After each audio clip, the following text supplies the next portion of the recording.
Good afternoon, YouTube. Here we are with my '06 750 Li BMW E66. And as you could tell, we've got some work to do, or me, of course. But yeah, can you tell might be happening here? I did get my oil pan resealed up. Got new gasket, and I put silicone on both sides. I said, "You're not leaking ever." Oh boy, it's a lot drier under here now. But the whole time I was doing the oil pan, it was dripping coolant, and I'm like, "What the hell is leaking?" I thought it was coming from in the valley, which there is a leak coming down from the valley, but that is clearly not the major present leak right now. BMW decided to make sure that there was a way for coolant to leak inside the transmission bell housing area. Yay! Thanks, BMW. So pull the transmission out, and we get to pull this cover off. And I don't know, they sell new covers with a new gasket. I'm obviously going to silicone it as well. I'm thinking about just pulling that off and just siliconing the freaking thing and seeing what happens. Because my gosh, what a nasty spot to have a massive coolant leak. This has been leaking for a long time. And then you can also tell that we've got an oil leak going on here. So rear main's going to be done as well. Now, the fun part is doing this. I kind of am suspecting, get rid of my hat here quick, kind of suspecting that this rear cover is leaking as well, because the oil, I mean, granted, oil does wick a little bit, but it's coming from around the edges of the cover as well, not just in the center where there's a little pooling. So I'm probably going to end up pulling this rear cover off as well to do that. Should make it easier to just pop the rear main out.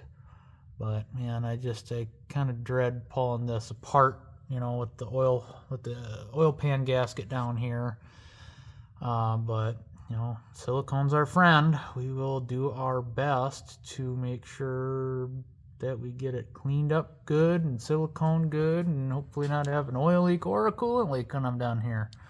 So, man, that starter looks like it's just gonna be a biatch if that goes out. My gosh, that just looks dumb.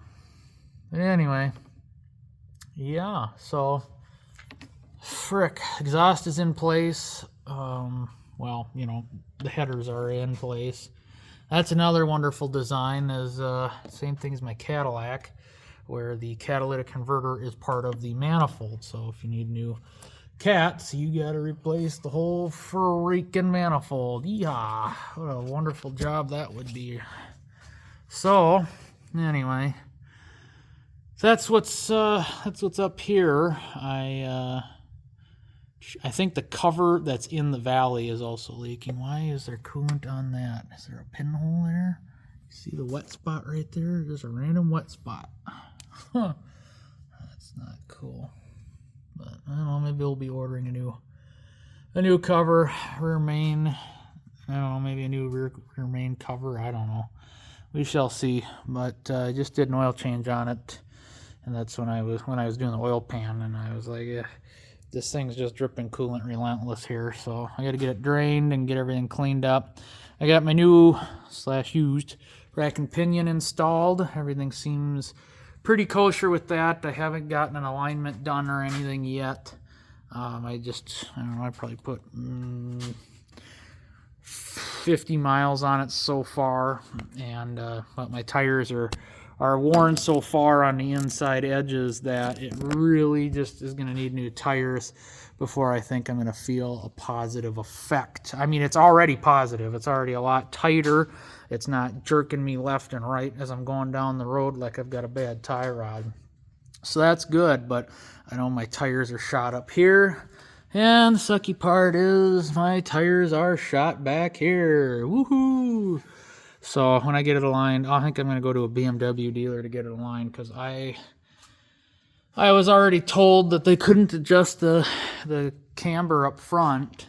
They didn't know how, or if there was a way, you know. So I will take it to the dealership where they know what they're hopefully doing, and then it should be properly aligned, and they can also let me know if there's any other suspension components, particularly on the rear. The front's already been taken care of, but I know I got a cracked looking bushing there, so hopefully those bushings aren't too bad. Ooh, I got something fell in my eye. Golly. Anyway, so yeah. Not much going on here. This was a hell of a tight fit getting this out of here. Look at this nasty ass mess. Ugh. Yuck. And this stuff is just slimy too. It's just nasty. Man, what a bad spot to have a coolant leak. I think I screwed up the GIBU. I freaking hate these these little washers that sit inside the drive shaft. What a turd to get out of there, I tell you. So I think I'm probably going to end up ordering a new one of these rubber joints, the GBU. And yeah, it's just 13 mil on the side of the transmission to get the tranny cooler lines out. And a couple of O-rings I got to replace, not a big deal. Should have some of them in my standard oil O-ring kits. Oh man, don't tell me I'm going to need freaking tranny mounts. Rack up the list. But yeah, it was just a tight fit between the cats. It's hard to see. She was rubbing on the way out, and I almost was considering pulling the O2 sensors because that really would have helped clear up some space. And but I had to, if this is the transmission, I had to twist the transmission like this in between and drop out, because the ears, I mean, they pretty much, it's almost like they had two places in mind for the starter to go. And over here, the ears of the transmission, you could call it, were, you know, they just stick out just far enough to where there's very, very little room to get that out of there smoothly. So, but anyway, yeah. So that's about it. Just looking forward to getting this thing dried up and knowing that it's going to be reliable for many years to come. I mean, the engine's already got 200,000 on it, almost 201. So for however long the engine lives, I'm hoping for a very, very long time, because I do enjoy driving this thing, and it is very powerful, even at 201,000. So hopefully it's had a good life before me, but it definitely is going to try and have one after me. But I'm definitely going to give it a workout. There's no doubt about that. I do enjoy the power of this engine. It is very fun to drive.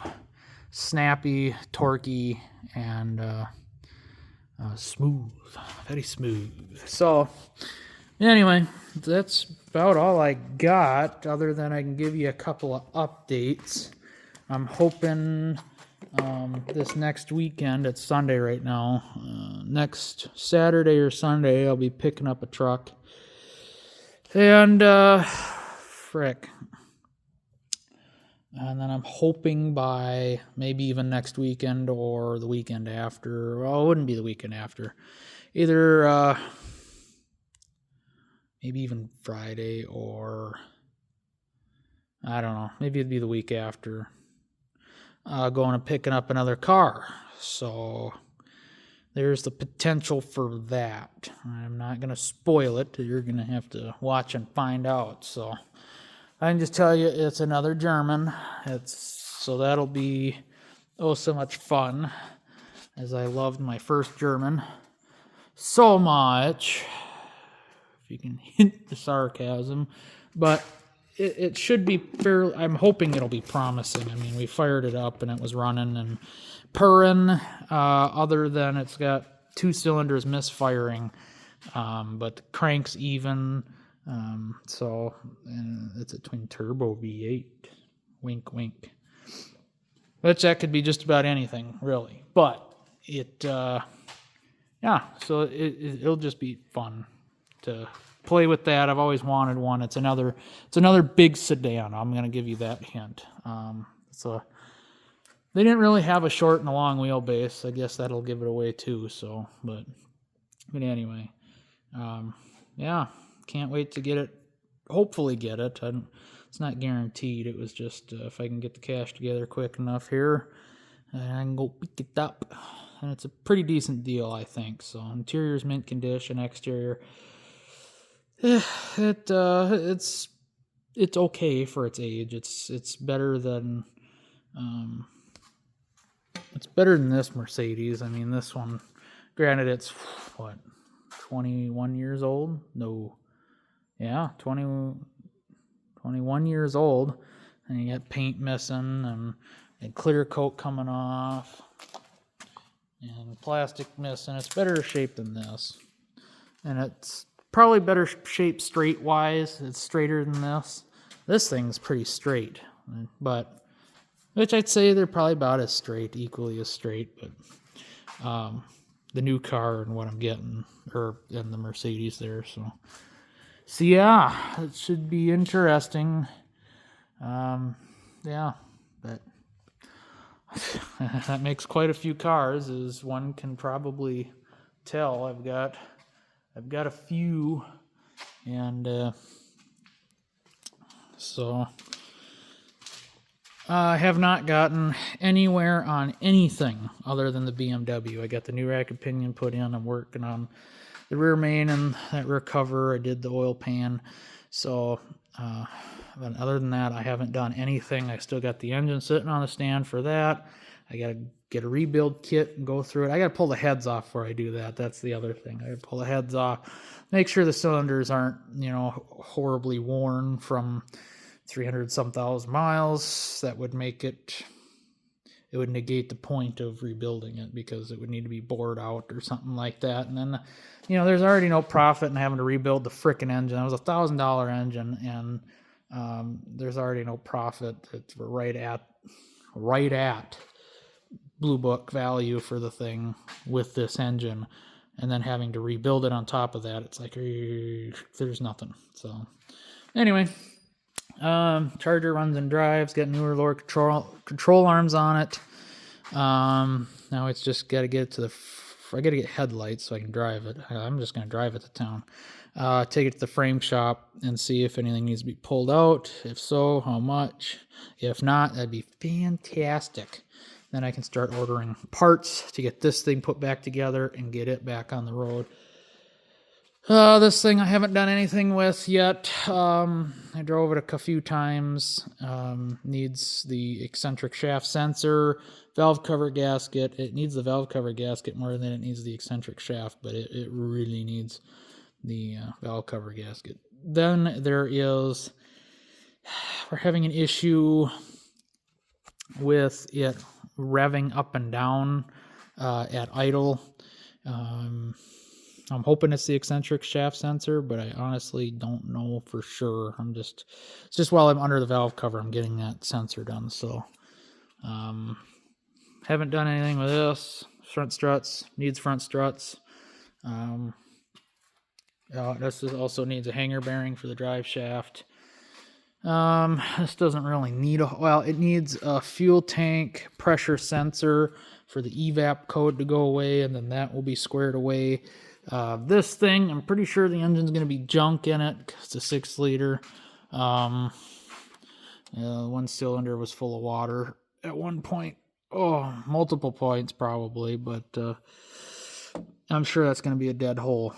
There's not going to be, I'm guessing the cylinder wall is just going to be gone, too far gone. So what might happen is take this 7.3 and put it in that, which kind of sucks, because I'd like to stick another E-body on here that isn't attached to a bus. Get rid of the bus, put a dump bed on here, and this thing would be rock and roll, because I think this is an E450. So she's set up to haul some weight, and she needs some tuning, that's for sure. Holy, is this thing a dog? And it needs an Allison too, that's the other thing. Could really use an Allison to spruce up its life. Yeah, I got a golf cart. That's the new, one of the new rides around here. It's Kawasaki gas engine, all pimped out, carbon fiber dashboard, and turn signals, headlights, all that fun stuff. That's my grandma's. Was my grandma's. Now she gave it to me, so I got something to put around the property with, and an old Forky, and then LB7 needs the rear cover on the transmission because I cracked that, but it also needs a bunch of other stuff to make that a viable repair that'll last. Otherwise, I'll probably just crack the rear cover again. Needs the nickel-plated slip yoke for the drive shaft, and probably the rear cover of the transfer case replaced with that has new bushings in it. For the drive shaft and bearing or whatever's in the transfer case in the tail part of the housing needs to be replaced, so we don't have the drive shaft sticking in one spot when I come to a stop, and then when I let off it finally pops back into the, there's so much tension when I come to a stop that when I let off the brakes it pops back in to the transfer case. So I think that was what did it, because I came to a stop and I did a burnout and I did a boosted launch, and next thing you know I'm leaking tranny fluid. So yeah, but this thing I don't know what I'm doing with yet. Interior's in decent enough shape. It would suck to have to part it out. I mean, it is crusty, but frame's junk, completely junk. The transmission's junk, shot. Engine purrs like a kitten. I think it's got 230 on it, so it might just be a power plant type of vehicle and part the rest out, and then I'll just have another engine sitting on a frickin' pallet rack back there. But until I find something that needs a 5.3, what else quick here? It's a mess. There's a lot hasn't been done, but a lot's been done in here. So over the past month and a half or two, it's just been chaotic. My life's been chaotic past couple months, so it's just stuff's piling up. I know it's going to be hard to tell. There's an Olds 350 diesel sitting on that pallet, and that I would like to, let me get over there. Oh, drum roll. Put into this Cutlass, 88 Cutlass Supreme. It has the 307 in it right now, which wouldn't be too horrible, but I really want to play with the 350 diesel. I do get some O-ring cylinder heads, put some ARP studs in it, and see if we can make it last. Obviously do a fuel pump, maybe injectors, and that's if that engine's any good. I don't know. I've paid $100 for it, and I know, why would you do that? I just, because I wanted to. I really did. So I really want to play with that. This guy needs a new piston, and I think the cylinder wall would be okay. I need to pull the engine out one of these days here and kind of do a cheapy rebuild on it. Just throw, I guess I don't know, maybe I'll throw all new pistons in it, all new rings, I don't know, just for giggles. And it's Grandpa's old rig, so, and it's got plenty of family history between Dad and my uncle, and Grandpa, so I'd like to get it going again. We had it running as the makeshift fuel tank, and we had bought a fuel pump for it, and we had it running, but obviously one of the pistons has a hole in it, so no go, right? Or very, very poor power. And you gotta do clutch and brakes and all that happy stuff because it's a 5-speed stick shift. So anyway, lots going on, lots to do, I should say. Not really lots going on yet, but lots to do. And yeah, and we got. I just got back from Michigan last week. Well, I've been back for a week. Put it that way. Brought the trailer out to Michigan. That's where I got the golf cart. And Old Gray was definitely, it was ready to tow. I finally got it ready enough to drive across state lines towing something. But yeah, did good. I'm going to have to pull a turbo out of it here because the VGT is gumming up on it. I know a lot of people would say it's not worth cleaning, whatever. Well, I already swapped the turbo once on this thing because the bearings are going out. And that's what kind of sucks, is because now the turbo's in, you know, good shape, good health, other than the VGTs are gumming up. So I've got to get the turbo yanked out of this thing, and we're gonna kind of polish all the VGT components so that hopefully soot has a less of a tendency to stick to the vanes. And I mean, I'm gonna polish them. We're gonna make it like you're porting polished an intake or something. So hopefully this thing will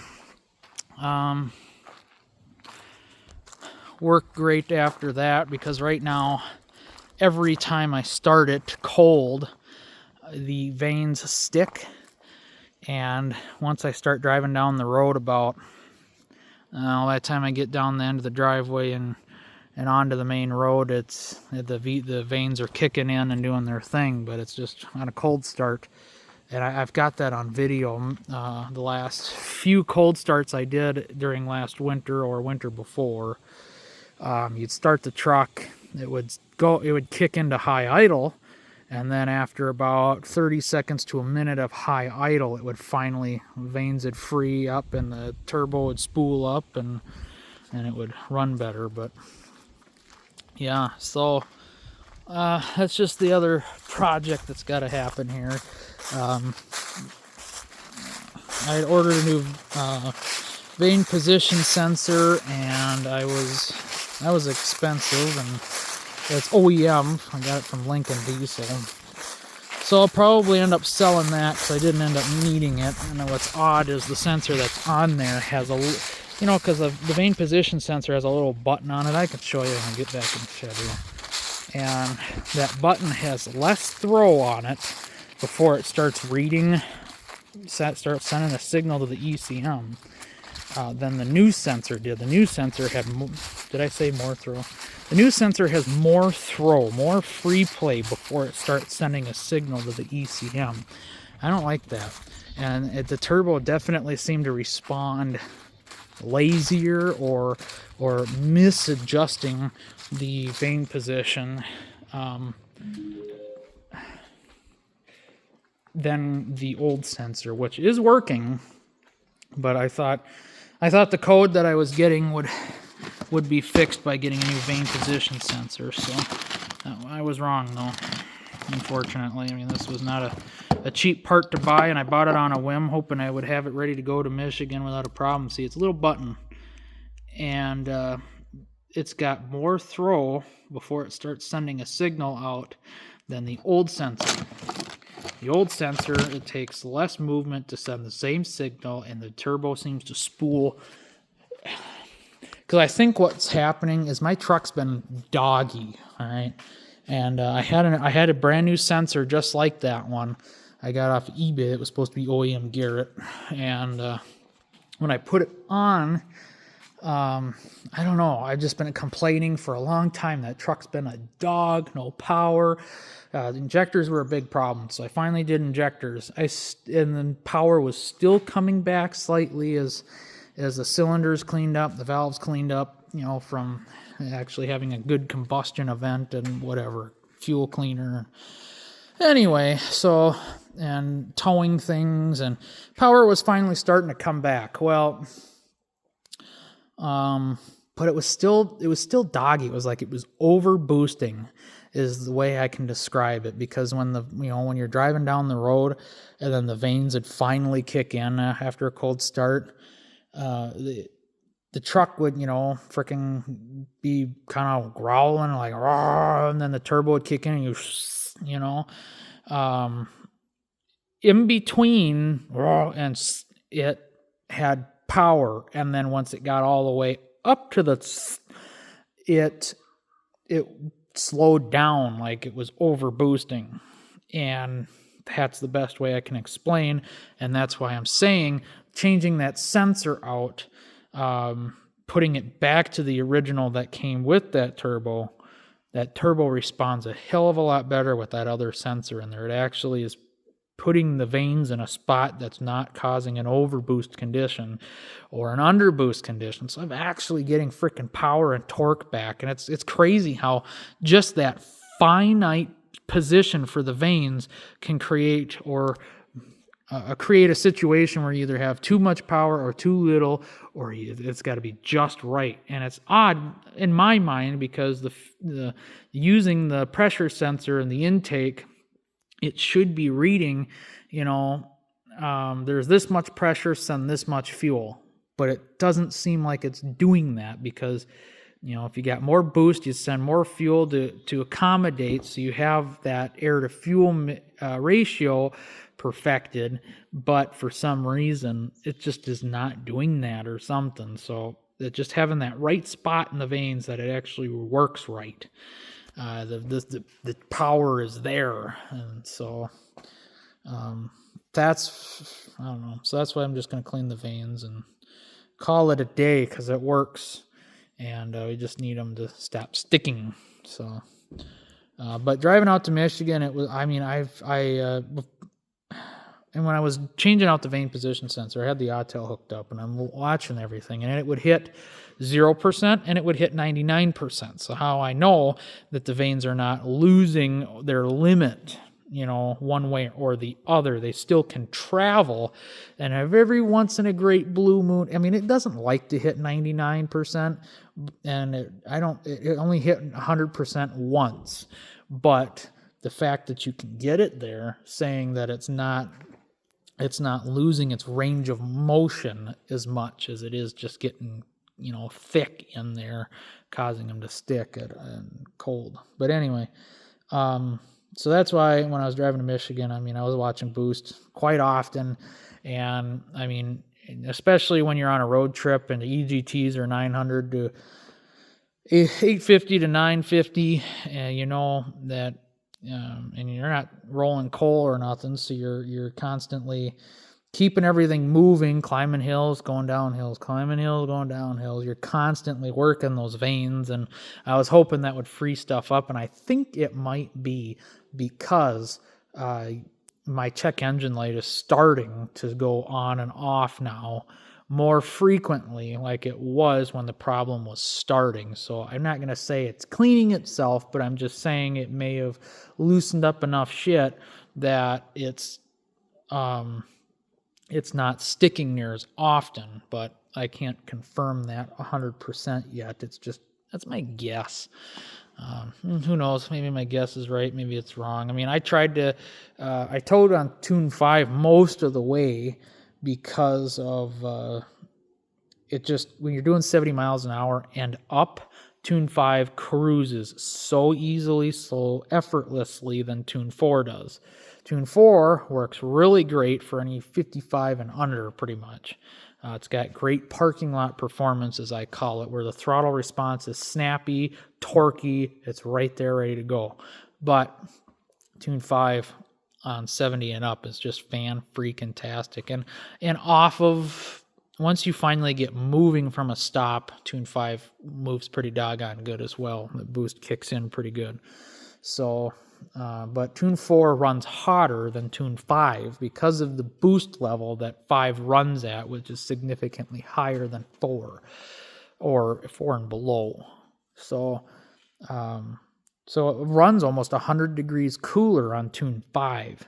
So that's why I would towed on Tune 5, being careful not to over boost and going up hills and stuff and whatnot. But yeah, so just things I observed, things I noticed, things in the Duramax life. But that truck owes me nothing. It owes Dad nothing. It has done its job time and time again since the day we got it. Day he got it back in 2008 with only 80-some thousand. And granted, it's not the original engine. And the LLY that was in there is on an engine stand back there. Now that it's an LBZ 6-speed. That truck has gone the distance with very, very little issues. And I'm talking, we've done hubs, ball joints, tie rods, pitman arm, And that's pretty much it, besides brakes, you know, that the occasional wear items. That truck has just gone and gone and gone the distance. It has over 320,000 on it now, and it's just a workhorse. It's my rusty but trusty. It fires up, it goes, and it doesn't ask for much, and I don't have to give it too much, you know. I beat the living shit out of it, and it still goes. And, yesterday, I freaking wish I had this on video, but my dash cam's being really annoying lately, where it constantly is going, Rove dash cam is recording. And it's like, shut up. Because it does it in the middle of phone calls. It does it while you're just listening to the radio, while you're talking to people. It doesn't matter. It does that all the time. So Dad was with me yesterday, and I know he freaking hates that, so I just left it unplugged. But on my way home yesterday, I kicked a Ford's ass like it was nobody's business. And I mean, like, the guy wasn't even trying, but he tried. You could hear his truck freaking screaming when I pulled up, went blasting past him. It was a 6.7 power joke, you know, F2, 350, whatever it is, crew cab, short bed. But his DPF system is not working properly, or his turbos are junk, or all of the above. It's a Ford, so who knows? Because when he stomped on it from that, it was a red light that turned green, and we were just coming up to it. He frickin' stomped on it, and a big old poof of white and gray. Was it white and black? Gray and black. Gray and black, sorry. Gray and black came out. And then he frickin' was zipping along, and I was like, oh, hell no. I frickin' laid her down on the rug and let her eat, and I frickin' had to go into the slow lane and just rip past his ass, but yeah, so, and I know he was stepping on it because, like I said, you could hear his frickin' truck just screaming as we went by. Bye. So, and I know the 6.7s aren't that slow, so there's definitely something wrong with this truck, but it was definitely fun to frickin' just to have some fun again. I mean, I haven't raced anybody in that thing in a very long time, and the last time I did before this Ford was when I had my old injectors, where when I'd stomp on it, it would defuel, and then the engine's choking, and it was kind of like, man, not even a point in stomping on it anymore. And now with the new injectors, it doesn't defuel and fall flat on its face, so it just frickin' rips the whole way through. So as long as I don't lip the tranny, she'll keep on scooting. But anyway, hope you guys enjoyed. Stay tuned for more updates, because there's always more stuff happening or stuff coming in. And once these two vehicles, and I keep saying this, but once I get these two vehicles, if I get both, I'm getting one for sure. If I get the other one, great. That's it. I gotta start getting stuff fixed and getting it out of here, because we're running out of room. So I finally got two things up at the house in the garage versus not having anything in the garage when Grandma lived here. And so now I got two of my cars in the garage that I drive here and there. This is one of the ones I want to get going next, because I cannot wait to drive this thing, and I really want this engine project off my hands. I just got done, right before I went to Michigan, I just got done doing a 6.2 cam and lifter job on a 17 Silverado. So that's always fun. All that wood you just saw right next to the Charger and the Yukon is for the bathroom that's supposed to be here. We're waiting on the guy to come lay the frickin' pipe for the toilet, the urinal, and the sink. And this is the clean out, or whatever the heck it's going to be. But he needs to hurry up and get over here and get this done. Got a water line coming from the house. So, oh man, it's going to be nice to have a bathroom in here. Because holy, when you got to drop your drawers in a quick hurry and having to waddle your ass all the way to the merry back of the house, through a 1.5 feet, 2 feet of snow with bibs on, it's like, fuck that, I gotta go. You know, yeah, everybody's been there. It's just one of them things. So it'll be a nice. I think it's 8 feet deep, 10 feet wide, and it'll be 7 foot interior. So, and then we're building it strong enough that I can use the top as storage, kind of like a pallet rack. So, and then if we get enough snow this winter, I need to get one, at least this black. What the heck is it? Yamaha? Nope, sorry. Polaris. My bad. Polaris Indy 400.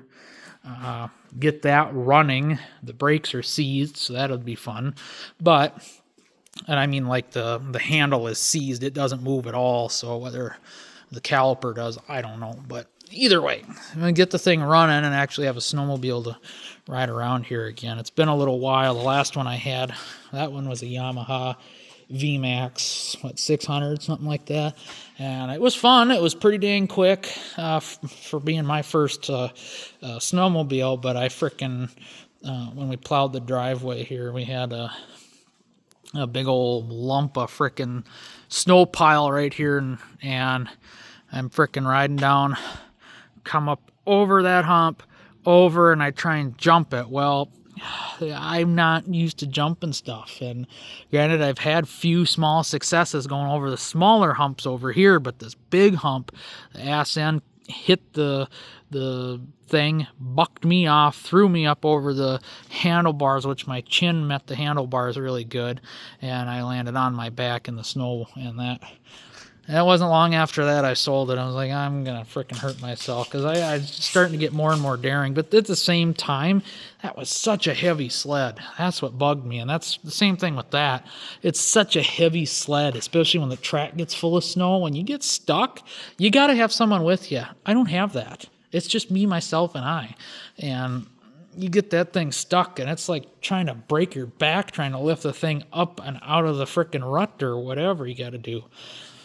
It is just way too much work. So I want to get a lighter sled, a newer one, more where you're almost sitting on a chair versus with your knees in your chest. I mean, and these ones are really, and it's something that's just not so freaking flat planted. Like, granted, it's long, but it's like hard to rock. It's hard to steer leaning, at least for me. I'm not used to that kind of sled, but I think one that where you're higher up and you can actually use your body weight to help manipulate the sled, I think that would help a lot. So just definitely one that's a lot lighter in the rear end that one guy can manage better. So one day, not today, not tomorrow, but one day.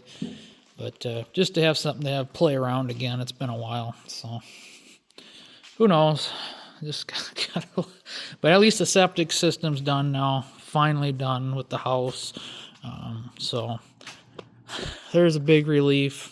But that bathroom is definitely something that's on my list, because it is taking up a parking spot back here, and it's driving me nuts. And I want the parking spot because I got shit lined up, and I don't like that. I had it perfect. The only thing that was I had the BMW. That was the only thing. Otherwise, it was trailer, truck, and BMW, and you could pull anything in here out without having to play musical cars. So it's just getting all this frickin'. I went a little gung-ho, and I got all this stuff thinking it was going to be a relatively short period of time before we had the bathroom built. I can tell you it's been since July. And it is now October, almost the end of October. So it has been a very long time since the beginning of July, because my uncle was here for the 4th of July, and that's when we got it. So you can understand my frustration. It's like, all right, this has been months in the making. Let's get this shit rolling. We got the freaking plumbing in here finally. We just need the last of it put in so we can pour the concrete, so we can build the wall, so we can plumb in the wall, then we can build the rest of the freaking bathroom. Oh, I can't wait. I really just sometimes want to dig a hole back there, but but anyway. So hope you guys enjoyed. Stay tuned for more, because there's always something going on around here. And hopefully we'll have this baby back up and running soon. She's my baby, and I do thoroughly enjoy being able to drive it, and it being down and out is not fun. So, probably drain the coolant, and I don't know. Maybe I'll wait. I'll wait to make a mess. But that thing doesn't stop dripping ever.